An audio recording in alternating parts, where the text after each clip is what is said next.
vous parler du rôle du Y en anglais, en ce sens que dans bien des cas, lorsque l'on passe du français à l'anglais, on passe du E ou du E français au Y anglais.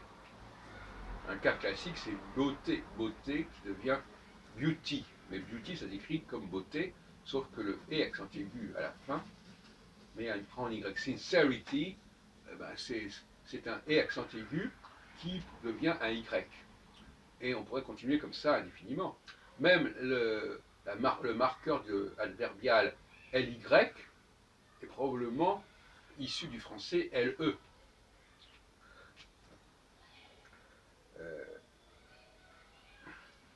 Donc, le cas intéressant, sur lequel je voudrais rester un peu plus longtemps, c'est any, A-N-Y. Any viendrait selon moi de une, U-N-E, du français une.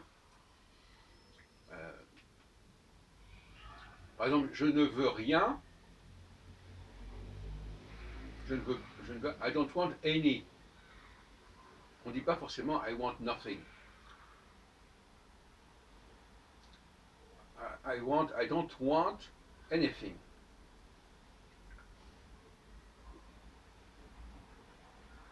Et ça se rapproche beaucoup plus du français, puisque la négation avec any, c'est not any, comme en français, ne pas, ne rien, ne, etc. On n'a pas en anglais. Dans le cas de nobody, on n'a pas cette question. Mais quand on a nothing, on n'a pas. Et quand on dit I don't want anything, on retient au français. Donc le nothing s'éloigne du français et correspond plus à l'allemand. Par exemple, jamais, niemals, pas une fois, niemand, pas un homme, etc. Mais il n'y a que l'anglais qui emploie cette formule not any, qui est typiquement un gallicisme en fait.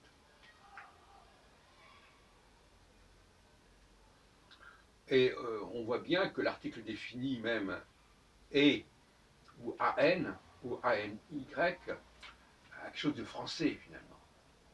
Pourquoi est-ce qu'on emploie l'abréviation A en anglais pour dire un? Abréviation, j'appelle ça une abréviation. On met A devant une consonne et an devant une voyelle. Bon, ça ressemble beaucoup au français. Je veux, je mets JE, et j'aime, J apostrophe, I-M-E. Et le I anglais ressemble beaucoup au français J. Parce qu'en anglais, en allemand, on n'a pas I, on a ich. Donc, toutes ces formes-là sont marquées sont des calques du français. Même, alors donc, le I anglais, c'est carrément le I français, l'ancien I qui veut dire, ancien IJ qui veut dire je, simplement. Qu'on retrouve dans j'aime, j'avoue, etc.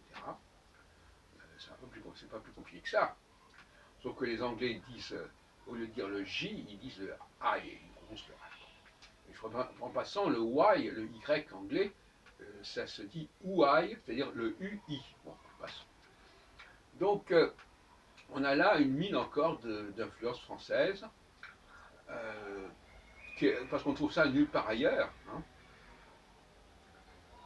I don't want any, par exemple, c'est quelque chose de typiquement français.